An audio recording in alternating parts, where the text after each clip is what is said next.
El título de mi charla es Ayudas diagnósticas en enfermedad inflamatoria intestinal y su importancia en el tratamiento.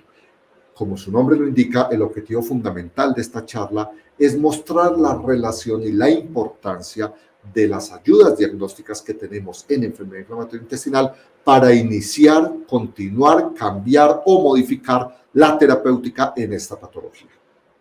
La enfermedad inflamatoria intestinal tiene dos grandes entidades, la enfermedad de Crohn y la colitis ulcerativa. Hay un pequeño grupo de pacientes que tienen colitis que no sabemos bien si es Crohn o si es colitis ulcerativa y se llama colitis no clasificada.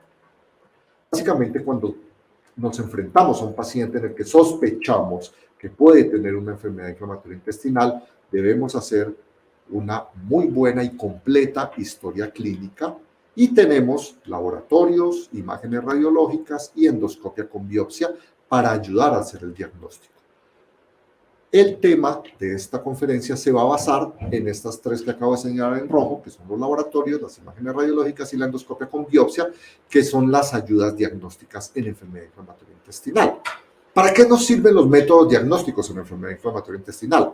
Básicamente, primero, para apoyar el diagnóstico y descartar diagnósticos diferenciales, enfermedades que pueden simular o tener una presentación muy parecida a la enfermedad inflamatoria intestinal. En segundo lugar, nos ayuda a establecer la extensión, fenotipo y severidad de la enfermedad. Con todo esto, podemos pensar en cuál es la mejor terapéutica para nuestro paciente. Y por último, cuando ya está establecido el diagnóstico y hemos hecho tratamiento, los métodos diagnósticos nos ayudan al seguimiento, a valorar la eficacia del tratamiento y a descartar complicaciones que suceden a lo largo de los años en este tipo de enfermedades. La conferencia se va a basar en estos 4 puntos. Primero que todo, es fundamental recordar, y de pronto lo estaré mencionando, no existe un patrón de oro para hacer el diagnóstico de enfermedad inflamatoria intestinal. No existe para la enfermedad de Crohn, no existe para la colitis ulcerativa, y como uno siempre piensa, no, la histopatología al final es el patrón de oro, el patólogo es el que me va a decir si tiene Crohn o colitis ulcerativa. No, en la enfermedad inflamatoria intestinal ni siquiera la histopatología es un patrón de oro. Vamos al primer punto que había mencionado anteriormente. ¿Cómo los métodos diagnósticos nos pueden apoyar para establecer el diagnóstico de enfermedad inflamatoria intestinal y descartar diagnósticos diferenciales? Las ayudas diagnósticas que tenemos en enfermedad inflamatoria intestinal son laboratorios, procedimientos endoscópicos, la histopatología y procedimientos radiológicos. Entonces, ¿cuál es la importancia de establecer un diagnóstico adecuado y establecer o descartar más bien los diagnósticos diferenciales con respecto a la terapéutica? Es una pregunta que suena muy básica y la respuesta es muy obvia, pero es importante porque la terapéutica en la enfermedad inflamatoria intestinal se basa en la mayoría de los casos en medicamentos inmunosupresores, corticoides, tiopurinas o medicamentos biológicos. Y un gran grupo de los diagnósticos diferenciales corresponden a patologías infecciosas, cuyo tratamiento obviamente son agentes antimicrobianos. Entonces, miren cómo establecer el diagnóstico de enfermedad inflamatoria intestinal y distinguirlo de un proceso infeccioso cambia totalmente la terapéutica. Cuando hacemos un diagnóstico adecuado, podemos establecer el tratamiento correcto. Los estudios iniciales de laboratorio, como les digo, esto no es para confirmar el diagnóstico de enfermedad inflamatoria intestinal, pero sí nos permiten valorar de forma integral cómo está nuestro paciente. Estos exámenes nos muestran si hay anemia, si hay reactantes de fase aguda, si hay marcadores de inflamación, cómo está el estado nutricional, por ejemplo, con la albúmina, la prealbúmina, cómo están los electrolitos, los diferentes sistemas del paciente que se pueden alterar en la enfermedad inflamatoria intestinal. También nos pueden ayudar a ciertos diagnósticos diferenciales, por ejemplo, los anticuerpos específicos que pedimos cuando sospechamos que puede haber una enfermedad celíaca. En los exámenes de materia fecal nos ayudan a establecer en especial diagnósticos diferenciales, por ejemplo, las toxinas del Clostridioides difficile, los cultivos para ver que el paciente no tenga una diarrea invasiva por enteropatógenos como Campylobacter, Escherichia, Shigella, Salmonella, los cultivos, la calprotectina y la lactoferrina, pero en especial nosotros usamos la calprotectina, nos ayuda a ver o a establecer que hay un proceso inflamatorio en el intestino del paciente. Sin embargo, no son diagnósticos específicos, solo nos dicen que hay inflamación y vamos a hablar ahorita más adelante de ellas. Los estudios endoscópicos, para ellos tenemos la colonoscopia con ilioscopia, la enteroscopia asistida por dispositivos y la videocápsula de endoscopia. Uno de los exámenes fundamentales cuando estamos estudiando un paciente con sospecha de enfermedad inflamatoria intestinal es la colonoscopia con ileoscopia, que nos ayuda con un muy buen grado de certeza a apoyar el diagnóstico de una colitis ulcerativa y de una enfermedad de Crohn, si es uno de los diagnósticos que pensamos en nuestros pacientes. Nos permite además tomar biopsia y con ello tener la histopatología, que va a ser un apoyo muy importante. La enteroscopia asistida por dispositivo nos permite, con un procedimiento endoscópico, avanzar más allá de donde lo podemos hacer con la endoscopia usual o con la ileocolonoscopia convencional. Nos permite examinar incluso en algunas ocasiones la totalidad del intestino delgado y con la inmensa ventaja de poder tomar biopsias y apoyarnos en el diagnóstico con la histopatología. Este es un caso nuestro de la Fundación Santa Fe de un paciente que tenía una estenosis en el íleon medio y con las biopsias y con el cuadro clínico pudimos establecer un diagnóstico de enfermedad de Crohn. La videocápsula de endoscopia es otro de los estudios fundamentales cuando existe sospecha de enfermedad de Crohn, porque nos permite valorar el 100% de la mucosa del intestino delgado y ver úlceras como las que observan ustedes aquí en las imágenes, que son compatibles, si el cuadro clínico es sugestivo, con una enfermedad de Crohn. Estos son casos también de aquí de la Fundación Santa Fe. En los estudios endoscópicos convencionales, en la colonoscopia con ileoscopia, nosotros podemos encontrar unos cambios muy característicos en la colitis ulcerativa. Ustedes lo pueden ver acá, una mucosa con edema, eritema, erosiones, moco, fibrina, algunas veces ulceraciones, alteraciones del patrón vascular, no lo podemos reconocer bien, como pueden ver ustedes en la segunda imagen, en la segunda fotografía.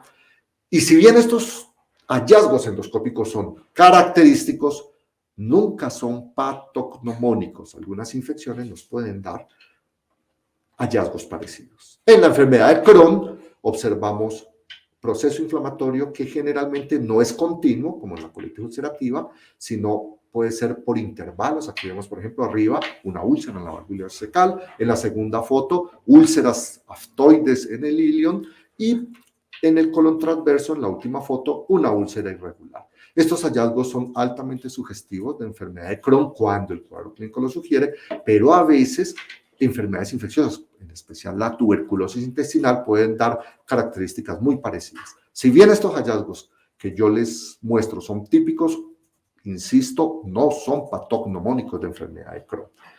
Fundamental el estudio endoscópico para ayudar a establecer diagnósticos diferenciales. Miren ustedes estas 4 entidades que les voy a mostrar acá. Son hallazgos que son muy sugestivos de enfermedad inflamatoria intestinal si uno solo se dedicara a mirar la imagen endoscópica, pero con el cuadro clínico y con la ayuda de la histopatología, los diagnósticos son totalmente diferentes. A la izquierda pueden ver un compromiso con úlceras en colon ascendente, en sigmoides e ilion, de un paciente que tenía enterocolitis eosinofílica. En la mitad ven un paciente en el que la enteroscopia mostró un compromiso del íleon proximal por enteropatía por antiinflamatorios no esteroideos. A la derecha, la primera imagen arriba, es un paciente con una colitis isquémica y las últimas 2 imágenes corresponden a una tuberculosis intestinal, y miren que son úlceras que pueden ser confundidas con enfermedad de Crohn, pero el tratamiento es absolutamente diferente. La histopatología, fundamental para ayudarnos a establecer el diagnóstico, para tener diagnósticos diferenciales, pero otra vez insisto, la histopatología es de mucha ayuda, pero no es la que establece el diagnóstico, y esto es algo que siempre debemos tener en cuenta. Cambios en la enfermedad de Crohn, descritos, pero hay otras enfermedades que incluso pueden dar aspectos similares. Desde el punto de vista radiológico, sobre todo en enfermedad de Crohn y en unos casos muy específicos de colitis ulcerativa, sobre todo en los casos agudos severos, nos ayudamos de los estudios radiológicos. Ven ustedes la ultrasonografía, pero no la tengo sobresaltada en rojo porque no la hacemos en Colombia. Es un estudio muy útil en que incluso lo hacen los gastroenterólogos, sobre todo en Europa, donde por medio de una ecografía se pueden ver algunas áreas de inflamación en el ilion terminal y en algunos segmentos del colon, pero no la tenemos en Colombia. He subrayado las enterografías que se pueden hacer por TAC y por resonancia, fundamentales en enfermedad de Crohn porque nos ayudan a caracterizar la extensión de la enfermedad e incluso nos puede determinar fenotipos complejos como fistulizantes o estenosantes. Aquí observen ustedes, las flechitas están mostrando en una enterografía por TAC un área de intestino delgado, ilion terminal específicamente, con un proceso inflamatorio y obstructivo. Abajo pueden ustedes observar cómo aquí está la estenosis y aquí el colon está dilatado, o sea, hay un proceso, el ilion terminal proximal, perdón, está dilatado, o sea, hay un proceso estenótico que está causando obstrucción. Esta es la imagen de la enterografía por resonancia o enteroresonancia, donde están las flechitas, ustedes observan el compromiso inflamatorio, la inmensa ventaja que tiene la enterografía por resonancia es que no da radiación, entonces tengamos esto en cuenta para las personas jóvenes o mujeres embarazadas. Otro momento en el que los métodos diagnósticos en enfermedad inflamatoria intestinal nos ofrecen una valiosa ayuda es establecimiento o establecer la extensión, el fenotipo, la severidad de la enfermedad y con esto nosotros podemos definir cuál es el tratamiento que vamos a iniciar, que vamos a mantener o que vamos a cambiar o a escalar. Por medio de la colonoscopia nosotros establecemos la extensión de la colitis ulcerativa y la colitis ulcerativa, solo mirándolo desde el punto de vista de compromiso en extensión del colon, tiene tres grupos. La proctitis, observan ustedes acá, si solo el recto está comprometido se llama proctitis ulcerativa, si está recto, sigmoides y colon izquierdo hasta el ángulo esplénico se llama colitis izquierda y cuando ya es proximal al ángulo esplénico se llama colitis extensa o pancolitis ulcerativa. Desde el punto de vista de enfermedad de Crohn, la ileocolonoscopia nos permite también saber si está comprometido solo el ilion terminal, el colon nada más, la región ileocolónica, que es la forma más frecuente de presentación, el tracto digestivo alto, que es infrecuente, o cuando está el intestino delgado y el colon comprometidos. Los estudios radiológicos, en este caso las enteroresonancias o los enterotac, nos permiten adicionalmente mirar si la enfermedad solamente tiene un compromiso inflamatorio, aquí en el ilion distal, sin obstrucción. Cuando ya hay un proceso obstructivo, entonces observen, está estenosado acá y fuera de eso el ilion proximal está dilatado, o cuando hay un fenotipo estenosante. ¿Y qué importancia tiene estos fenotipos y estas complicaciones de la enfermedad detectadas por medio de las ayudas diagnósticas radiológicas y el tratamiento? Aquí pueden ustedes observar, un poquito, cómo si nosotros hemos determinado que el paciente tiene una colitis izquierda o una proctitis y es leve a moderada, el tratamiento, si bien puede ser similar en algún momento, no es exactamente el mismo. Para las proctitis podemos usar aminosalicilatos tópicos únicamente. Para la colitis izquierda podemos usar aminosalicilatos tópicos y también orales, porque los tópicos solo nos van a llegar hasta esta área. Y para la pancolitis ya vamos a necesitar probablemente usar no solo los aminosalicilatos, sino de pronto corticoides por periodos cortos y mantenimientos con tiopurinas y a veces con estudios con medicamentos biológicos. Otro de los apoyos diagnósticos que tenemos para establecer la gravedad de la enfermedad, tanto colitis ulcerativa como Crohn, son los laboratorios, los pacientes que tienen anemia, los pacientes que tienen velocidad de sedimentación elevada, proteína C reactiva elevada, pueden estar cursando con un compromiso grave de la enfermedad Les había dicho que la radiografía de abdomen simple solamente tiene utilidad en un grupo muy específico de los pacientes con colitis ulcerativa y son aquellos que tienen colitis ulcerativa aguda grave. ¿A qué se refiere este grupo? Son estos pacientes que ya sabemos que tienen colitis ulcerativa y nos llegan con más de 6 deposiciones con moco y sangre y signos de respuesta inflamatoria sistémica, taquicardia, velocidad de sedimentación elevada, anemia, fiebre. En estos pacientes es fundamental, apenas nos llegan urgencias, tomar una radiografía de abdomen simple, porque si encontramos esta dilatación del colon transverso mayor de 5.5 centímetros en el contexto clínico adecuado, nos habla de un paciente que está evolucionando hacia una colitis tóxica, un alto riesgo de un megacolon tóxico, y este paciente puede llegar a requerir en cuestión de pocas horas incluso una colectomía de urgencia. ¿Cuál es la importancia de estadificar la enfermedad inflamatoria intestinal y establecer la severidad con base en el tratamiento? Que es la pregunta la cual trata esta conferencia. La terapéutica en la enfermedad inflamatoria intestinal depende del sitio afectado, del fenotipo, si es estenosante, fistulizante y la severidad, y nos ayuda a definir el manejo inicial, si tenemos que escalar el tratamiento, o incluso el manejo quirúrgico, como pasa en estos pacientes que yo les había comentado con una colitis aguda. Ya les mostré aquí la importancia de la estadificar el sitio donde está comprometido el colon, por ejemplo, una colitis ulcerativa, y la gravedad. En la enfermedad de Crohn, los hallazgos endoscópicos, los hallazgos de imágenes diagnósticas en un fenotipo estenosante o fistulizante. Y si el paciente tiene factores de riesgo para una enfermedad grave, si está con anemia, con marcadores de inflamación muy elevados, son pacientes que probablemente tengamos que usar muy tempranamente medicamentos biológicos. Sin embargo, si es una enfermedad de Crohn, que con todo, con la clínica y con estos métodos diagnósticos, vemos que es solo un fenotipo inflamatorio, sin estenosis, sin fístulas, sin un compromiso sistémico, probablemente podemos usar corticoides de baja potencia como la budesonida o incluso corticoides como la prednisolona, y a veces añadimos las tiopurinas si necesitamos que el paciente tenga tratamiento a largo plazo.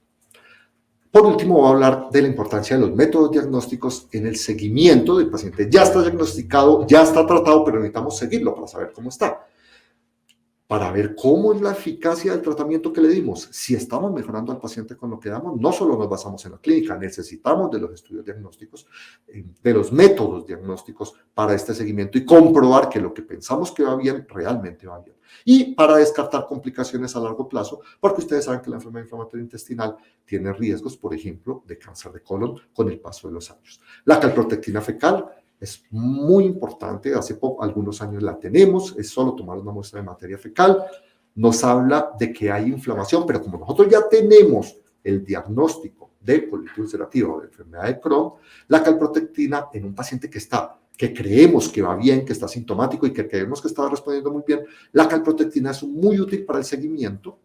Los valores normales son por debajo de 50 microgramos por gramo de materia fecal, pero tiene una utilidad muy importante en el seguimiento, porque el paciente puede ir bien, pero vemos que empieza a elevarse por encima de 100 o de 150 o especialmente de 200 en pacientes con colitis ulcerativa, en pacientes con un Crohn que ha sido operado y queremos saber el riesgo de recurrencia. Estas elevaciones de la calprotectina antes de que el paciente desarrolle síntomas nos puede hablar de que este paciente está en un alto riesgo de una recaída próxima.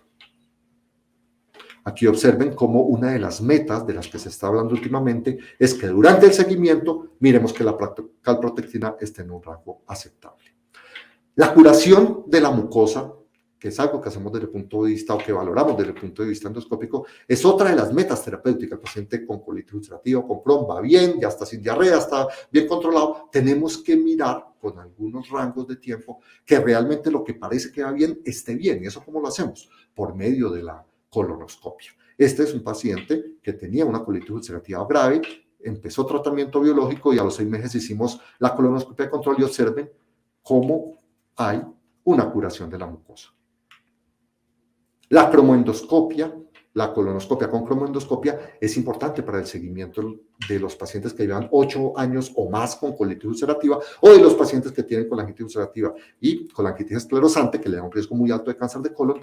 Estas cromoendoscopias nos ayudan a valorar la presencia de áreas de displasia. ¿Qué es lo que busca esto? Detectar áreas de displasia antes de que el paciente tenga un cáncer de colon. Esta es la colonoscopia, ustedes ven aquí el chorrito de índigo carmín para hacer la cromoendoscopia, que nos va a resaltar estas lesiones pequeñitas para que las podamos resecar, o resalta lesiones un poco más grandes, como las que ustedes observan acá, para poder hacer la mucosectomía endoscópica. Aquí observen cómo se está levantando el área donde hay esta zona más blanquita, que está muy bien resaltada por la cromoendoscopia, es la que tiene un área de displasia, y aquí quedó totalmente resaltada. Para concluir, quiero decirles que los estudios diagnósticos que tenemos, laboratorio, endoscopia, imágenes, biopsias, son fundamentales, no solo para que nos ayuden a establecer el diagnóstico y descartemos los diagnósticos diferenciales, sino nos ayudan a establecer extensión, fenotipo, severidad de la enfermedad inflamatoria intestinal, nos ayudan a escoger el tratamiento, qué es lo que creemos que es lo que hay que iniciar, nos ayudan a definir si lo que estamos haciendo está dando resultado, si lo tenemos que cambiar o si debemos seguir igual, y nos ayudan a detectar las complicaciones de la enfermedad inflamatoria intestinal a largo plazo, como por ejemplo la presencia de lesiones displásicas que son precursoras de un cáncer de colon. Muchísimas gracias por su amable atención.